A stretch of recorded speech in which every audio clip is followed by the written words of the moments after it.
Have you ever found yourself a little confused about what's really going on down there? You're not alone. Whether you have a vulva yourself or you're someone who wants to better understand your partner's anatomy, female sexual anatomy remains one of the most misunderstood topics in medicine and society alike. I'm Dr. Reena Malik, a board-certified urologist and pelvic surgeon, and throughout my years of practice, I've noticed that even well-educated adults often carry misconceptions about female anatomy, what each structure actually does, how it develops, and how it contributes to sexual function and pleasure. Understanding this anatomy isn't just an exercise in science, it's a key part of improving sexual health, body confidence, and relationship satisfaction.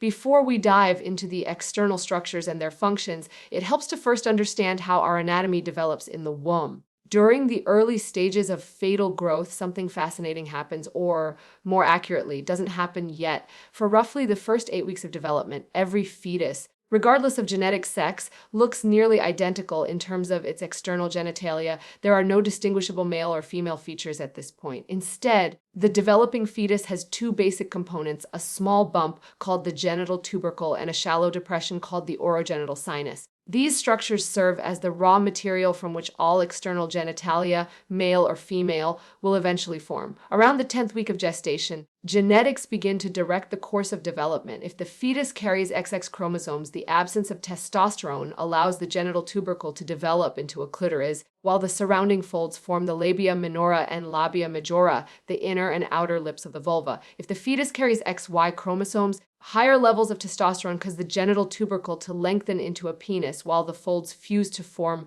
the scrotum. What's truly fascinating is that these structures share the same embryologic origin, meaning they are homologous, essentially different versions of the same basic building blocks. Because of this shared origin, the clitoris and penis are remarkably similar in both structure and function. The head of the clitoris, known as the glans clitoris, develops from the same tissue as the head of the penis, and both are packed with sensory nerve endings that play a major role in sexual pleasure. Likewise, the clitoral hood, a fold of skin that protects the glans, is analogous to the foreskin in males. Even the labia majora, the outer lips of the vulva, correspond to the scrotum in men. So when you think about it, the male and female genitals aren't opposites, they're variations of the same beautifully complex design. When I talk to patients about this, many are surprised to learn just how much of the clitoris isn't visible. Most people only see the small button-like part at the top of the vulva, but that's actually just the tip of a much larger organ. Beneath the surface, the clitoris extends inward, branching into two long arms that curve along the vaginal opening, known as the crura. These structures are made of erectile tissue, just like the penis, which means that during arousal, they fill with blood and become engorged. This swelling increases sensitivity and enhances sexual pleasure, a physiological process known as tumescence. Interestingly, the word clitoris comes from the ancient Greek klis or klitoris, which means K, perhaps a fitting metaphor for its role in unlocking sexual pleasure. In fact, studies show that most women require direct clitoral stimulation to reach orgasm rather than vaginal penetration alone. This isn't a sign of dysfunction. It's simply how the body is wired. The clitoris contains more than 8,000 nerve endings, roughly twice as many as the head of the penis. No wonder it's such an important part of sexual response. Another detail that often surprises patients is that the clitoral hood, the protective fold of skin covering the glans, can sometimes develop adhesions where the skin sticks to the clitoral surface. This can cause discomfort or pain during arousal or sexual activity. In such cases, gentle hygiene and occasionally a brief medical procedure can help release the adhesion. It's a small but important reminder that genital health involves more than just understanding appearance. It's about recognizing how anatomy, hormones, and daily care interact. Moving a bit lower, just beneath the clitoris lies the urethral opening, which is where urine exits the body. Below that is the vaginal opening, and finally the anus. This layout is why healthcare providers often refer to the 3 openings of the female anatomy. It's also why proper hygiene and sexual practices are so important, as bacteria from the rectal area can easily travel upward toward the urethra and cause urinary tract infections, UTIs, which are extremely common among women. The vagina itself is one of the most remarkable organs in the human body. Contrary to popular belief, it's not just a tube, it's a dynamic, muscular canal capable of expanding and contracting dramatically. During childbirth, it stretches enough to accommodate a baby's passage, and during arousal, It lengthens and widens sometimes by as much as 3 inches to facilitate intercourse comfortably. Its inner walls are made of folded tissue called ruga, which allow for this flexibility. The vagina is also self-cleaning, maintaining a delicate balance of healthy bacteria and natural secretions that keep the environment acidic enough to prevent infection. One of the biggest misunderstandings I encounter is the idea that the vagina and vulva are the same thing. In reality, the vulva refers to all the external genital structures you can see: the clitoris, the labia majora and minora, and the vaginal opening, while the vagina is the internal canal that connects to the uterus. Mixing up these terms might seem like a small thing, but clarity matters. When people better understand their own anatomy, they can communicate more clearly with partners and healthcare providers, advocate for their health, and feel more empowered in their bodies. Understanding these details isn't just academic, it's deeply personal. Many of my patients come to me with worries that something about their anatomy looks wrong or abnormal, often because of images they've seen online or misconceptions they've picked up over time. The truth is, there's an incredible range of what's normal. Labia can be large or small, symmetrical or uneven, smooth or textured, and all of these variations are healthy and normal. Just as faces differ, so do vulvas. In a culture that often emphasizes aesthetics over understanding, learning the true science behind female anatomy can be profoundly liberating. When you know how your body is built and why, you're better equipped to care for it, take pleasure in it, and appreciate the amazing biological design behind it. In the next chapter, we'll dive deeper into the clitoris itself, its internal structure, its connection to the penis, and why it plays such a central role in female arousal and orgasm. We'll also explore the anatomy of pleasure, debunk common myths, and take a closer look at one of the most debated topics in sexual health, the mysterious G-spot.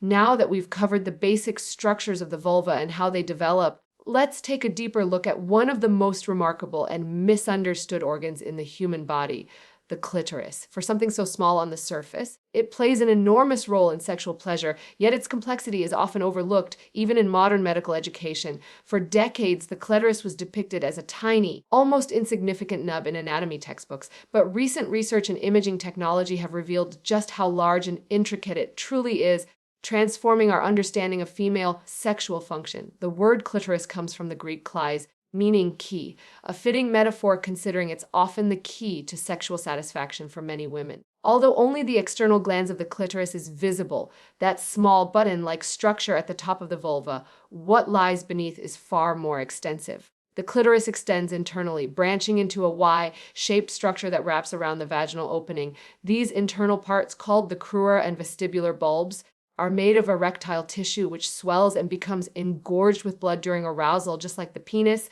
In fact, when we examine the anatomy closely, the clitoris and penis are nearly identical in embryologic origin, structure, and physiological response. They both contain corpora cavernosa, spongy tissue that fills with blood during sexual stimulation. They both have a glans, a shaft, and a prepuce or hood foreskin. Even the nerve supply is similar. The clitoris is connected to the pudendal nerve, the same major nerve responsible for penile sensation in men. These similarities highlight something powerful. The mechanisms of arousal are not so different between the sexes. It's just that, historically, female anatomy hasn't received the same level of research attention. Studies using MRI and 3D ultrasound imaging have shown that the clitoral body extends up to 9 centimeters internally, surrounding the vaginal and urethral openings like a wishbone. During sexual arousal, increased blood flow causes the tissue to swell, heightening sensitivity and lubrication. This process is known as clitoral tumescence, and it mirrors what happens in male erections, though it's less visible externally. The clitoral bulbs located along each side of the vaginal opening also engorge, subtly tightening the entrance to the vagina, a physiological change that enhances friction and pleasure during intercourse. One of the most fascinating aspects of the clitoris is its sole purpose. Unlike most organs in the human body, which serve multiple functions, the clitoris exists purely for sexual pleasure. It doesn't play a direct role in urination, reproduction, or menstruation. Its thousands of nerve endings, estimated at over 8,000, are designed to send powerful sensory signals to the brain, making it the most sensitive erogenous zone in the body. For comparison, the penis has about 4,000 nerve endings in its glands. This is why, for the majority of women, direct or indirect stimulation of the clitoris is essential for reaching orgasm. Despite this, the importance of clitoral stimulation has often been misunderstood or minimized in popular culture and even in medicine. Many people, for instance, believe that vaginal penetration alone should be sufficient for orgasm, an expectation reinforced by movies, media, and outdated sexual myths. However, research paints a very different picture. Studies consistently show that only around 25% of women can reliably achieve orgasm through penetration alone. The rest requires stimulation of the clitoris either directly or indirectly. This is not a dysfunction, it's simply how female anatomy works. Understanding that truth can help couples approach intimacy with empathy, communication, and a better sense of what real sexual satisfaction looks like. When we talk about clitoral stimulation, it's also important to understand the clitoral hood, a thin fold of skin that partially or fully covers the glands. This protective covering is analogous to the foreskin in males. It helps shield the sensitive tissue beneath from constant friction, which could otherwise cause discomfort. However, in some women, the clitoral hood can develop adhesions where the skin becomes stuck to the glands. This may lead to irritation or pain during arousal. Gentle hygiene, warm water rinses, and avoiding harsh soaps can help, but in some cases, a small in-office procedure by a urologist or gynecologist can safely release the adhesion and restore comfort. As the clitoris becomes engorged during arousal, other changes occur throughout the genital area. Blood flow to the vagina increases, causing the walls to secrete a natural lubricant that facilitates comfortable intercourse. The inner two-thirds of the vagina lengthen and expand, creating what's known as the tenting effect, a natural adaptation to accommodate penetration. The labia minora may also swell and darken due to increased blood flow. Together, these responses form part of what's called the female sexual response cycle, a process first described by Masters and Johnson in the 1960s and still used to understand sexual function today. Just beneath the clitoris and vaginal wall lies another often discussed structure, the Skene's gland, sometimes referred to as the female prostate. These small glands are homologous to the prostate in men and are located on either side of the urethra. They produce fluid that may contribute to female ejaculation in some women, although the exact mechanism remains a subject of ongoing research. Interestingly, these glands are situated close to the area many people refer to as the G-spot, which has sparked decades of debate and fascination. The G-spot, or Grafenberg spot, was first described in the 1940s by Dr. Ernst Grafenberg.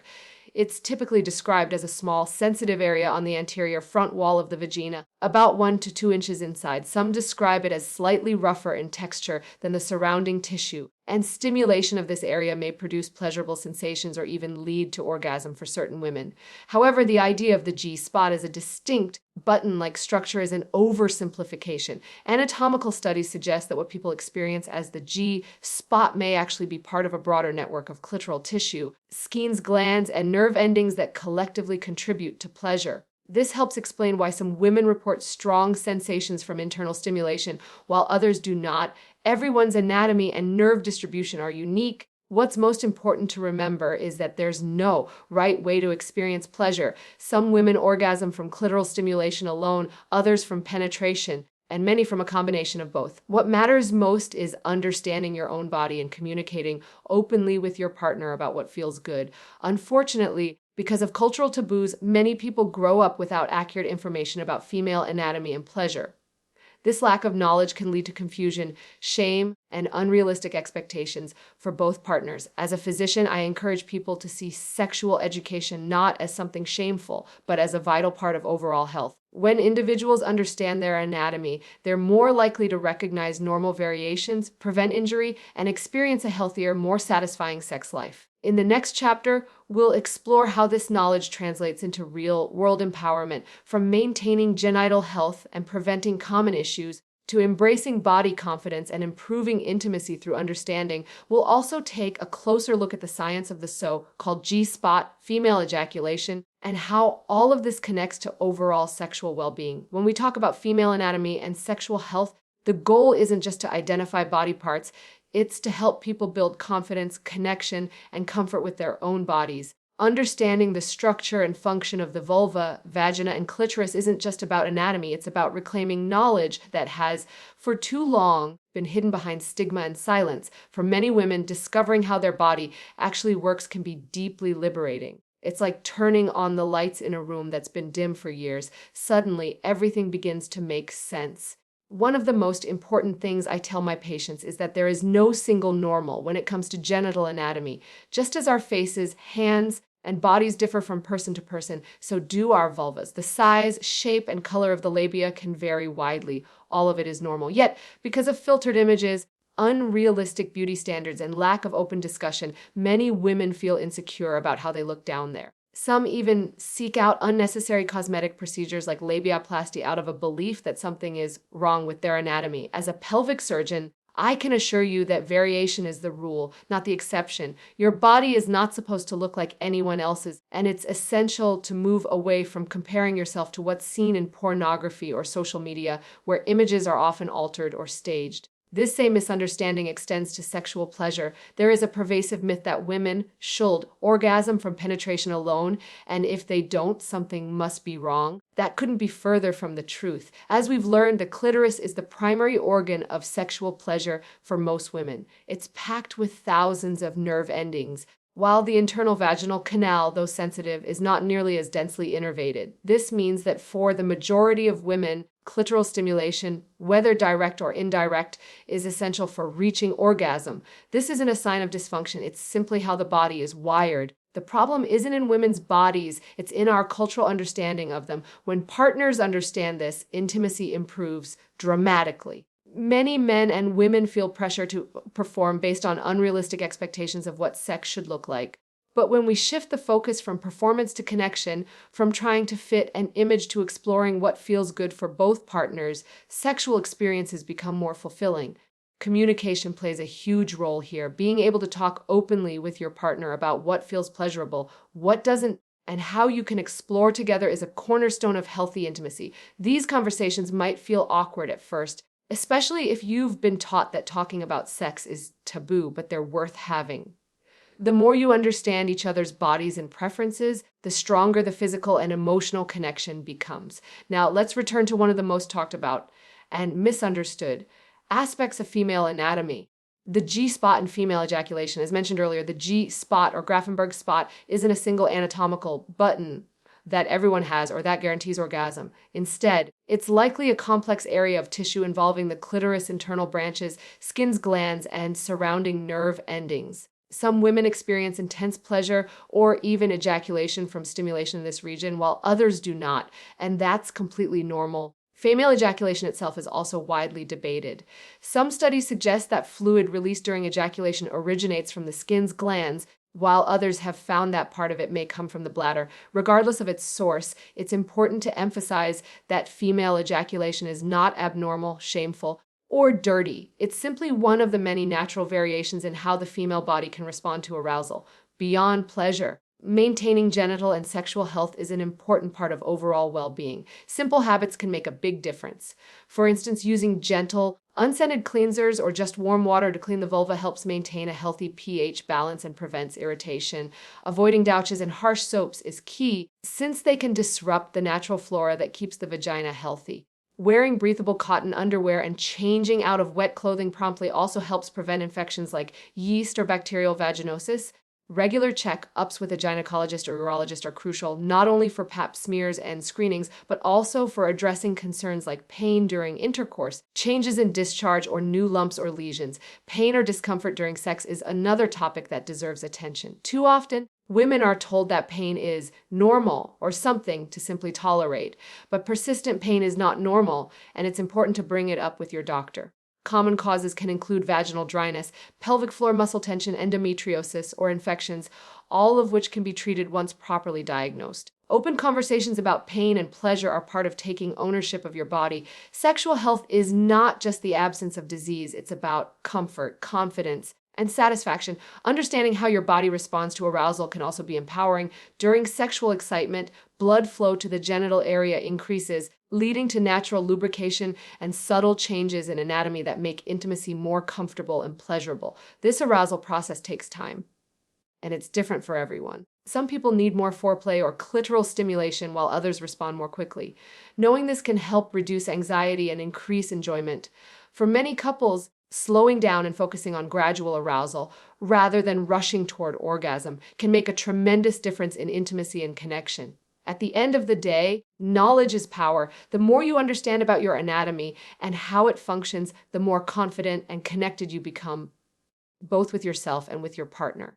Sexual health education is not about perfection or performance. It's about empowerment and self-awareness. It allows you to make informed choices, recognize what's normal, and seek help when something doesn't feel right. It also opens the door to conversations that strengthen relationships and dismantle the shame that has surrounded sexuality for too long. If there's one message I hope to leave you with, it's that your body is beautifully complex, capable, and deserving of understanding. Whether you're exploring your anatomy for the first time, learning to communicate your needs, or simply trying to feel more comfortable in your own skin, know that every step toward knowledge is a step toward confidence. Take time to learn about yourself, approach your body with curiosity rather than judgment, and remember that pleasure and health are not separate. They're both vital parts of who you are. So, as you continue your journey in understanding female anatomy and sexual wellness, remember this: there is no one size fits all version of normal. Every woman's experience, anatomy, and expression of pleasure are unique. The key is awareness, self-compassion, and open communication. And above all, never be afraid to ask questions, whether to your healthcare provider, your partner, or yourself, because the more we talk about these topics with honesty and respect, the healthier and happier we all become. Thank you for taking the time to learn about your body. I hope this series helps you approach your health and your pleasure with confidence and care. And as I always say, take care of yourself because you're worth it.